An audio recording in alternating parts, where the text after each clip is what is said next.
In August 1945, two American military officers sat down with a National Geographic map, a pencil, and about 30 minutes to decide the future of Korea, a country neither of them truly understood. What they drew became one of the most heavily militarized borders on Earth, and it created North Korea. Today, North Korea is one of the most isolated and tightly controlled states on the planet. It has nuclear weapons, prison camps, massive military parades, and a ruling family treated almost like royalty or gods. But none of that was inevitable.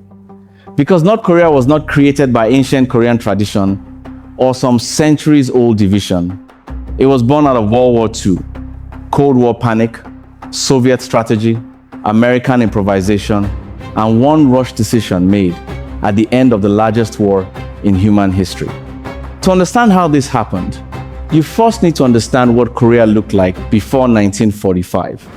For 35 years, from 1910 until the end of World War II, Korea was under Japanese occupation.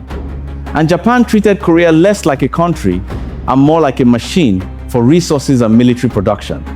The Japanese built factories, hydroelectric dams, steel plants, railways, and mines, mostly in the north, where the mountains and rivers made industrial development easier. The south remained more agricultural, filled with rice farming and food production. By the end of World War II, roughly 65% of Korea's heavy industry sat in the north. The south had farms. The north had factories, electricity, and weapons production. That imbalance would shape everything that came next. Then World War II started ending. Germany surrendered on the 8th of May, 1945, but Japan was still fighting in the Pacific. Earlier, at conferences in Tehran and Yalta, the Soviet Union had promised the Allies that once Germany was defeated, it would join the war against Japan within 3 months.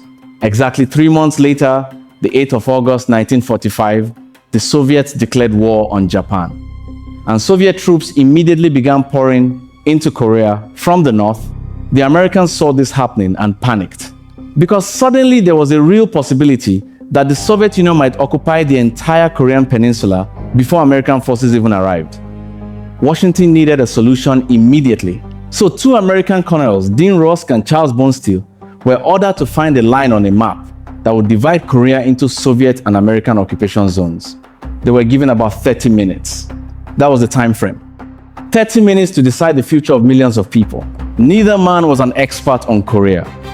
They opened a National Geographic map and searched for a line that looked practical. Eventually, they settled on the 38th parallel, mainly because it placed Seoul, the capital, inside the American zone. No Korean officials were consulted. No Korean citizens voted on it. Nobody asked the people actually living there. A country of roughly 25 million people was divided by two foreign officers with a pencil. And then something surprising happened. The Soviets accepted the proposal immediately, which meant the line was suddenly real. On August 24, Soviet troops entered Pyongyang. American forces would not arrive in southern Korea until September 8, 2 full weeks later. That mattered, because while the Americans were still preparing to land, the Soviets were already shaping the future of the North. And when Soviet troops arrived there, they discovered something unexpected. Korean political committees had already begun organizing themselves after decades of Japanese rule. Local leaders were emerging everywhere. One of the most respected was a Christian nationalist named Cho Man-sik. He was widely admired and seemed like the obvious candidate to help lead a future independent Korea. At first, the Soviets cooperated with him, but they already had someone else in mind. Then, in September 1945, a little-known three-year-old Korean guerrilla fighter arrived in northern Korea aboard a Soviet ship. His name was Kim Il-sung. He came with dozens of Korean officers who had fought alongside the Soviet Red Army. Years earlier, Kim had fought Japanese troops in Manchuria before fleeing into the Soviet Union. There, he became a communist officer under Soviet protection. Now the Soviets were bringing him back.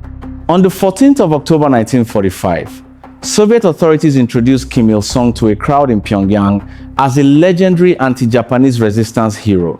Many people in the crowd had never even heard of him, but it did not matter. He had Soviet backing, he had military credentials, and most importantly, he was useful. Kim began consolidating power rapidly.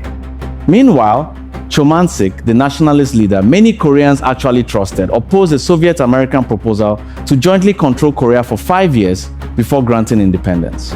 He publicly criticized the idea in January 1946. Soon afterward, he was placed under house arrest. Then he disappeared from public life entirely.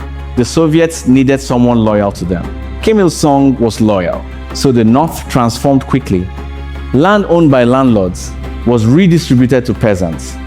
Factories and industries were nationalized. Soviet-style courts and political systems were introduced. A new communist party formed around Kim Il-sung, and a new military force was built using Soviet tanks, artillery, and training. What had started as a temporary occupation zone was becoming an entirely separate state. By 1948, the division was hardening into permanence. The United States pushed the issue of Korean reunification to the United Nations. The UN supervised elections in the South. The Soviets refused to participate in the North. So two separate governments emerged.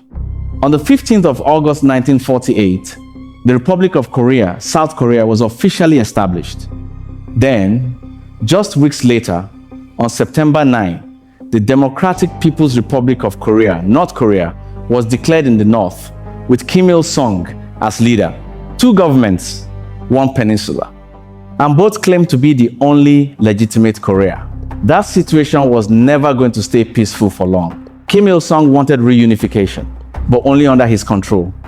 Throughout 1949, he repeatedly traveled to Moscow trying to convince Joseph Stalin to support a military invasion of South Korea. At first, Stalin hesitated. A war in Korea could drag the Soviet Union into direct conflict with the United States.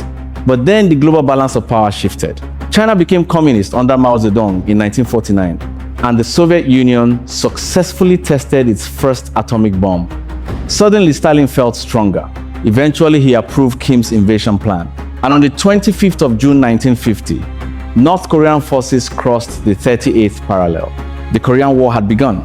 The invasion was devastatingly fast. Within 3 days, Seoul had fallen. South Korean forces collapsed backward. American officials feared the entire peninsula was about to disappear into the communist bloc. Then the United States intervened under a United Nations mandate. Soon, soldiers from 16 countries were fighting in Korea, and the war became chaos. The front lines moved constantly. Entire cities were destroyed. Seoul itself changed hands multiple times. First, the North pushed south, then UN forces pushed north almost to the Chinese border. Then China entered the war with hundreds of thousands of troops. And suddenly, everything reversed again. The war swung back and forth across Korea like a hammer. Millions died. And after 3 years of fighting, the conflict ended almost exactly where it had started. Near the 38th parallel, no peace treaty was ever signed, only a ceasefire. Technically, North and South Korea are still at war today. North Korea emerged from the war devastated. American bombing campaigns had destroyed most of the country's major cities, factories, and industrial infrastructure, the same industrial infrastructure that had once made the North economically stronger than the South. An estimated 12 to 15% of North Korea's population died during the war. Entire cities were flattened, and yet the regime survived. Kim Il-sung rebuilt the country around a new ideology called Juche, the principle of total self-reliance.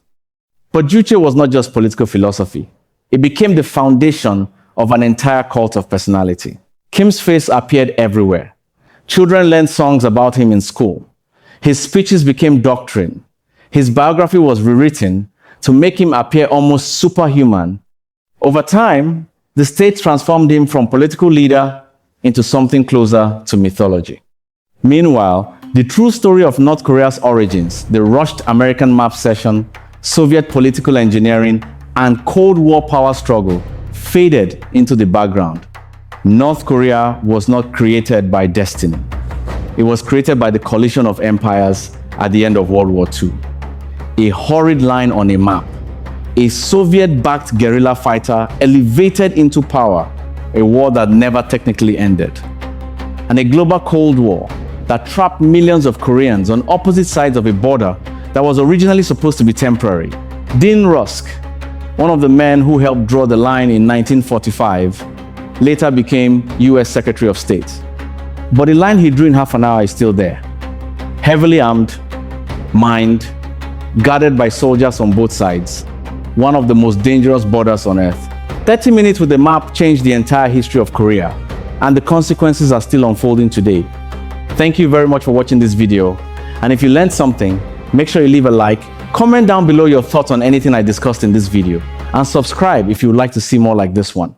Thank you again, and goodbye.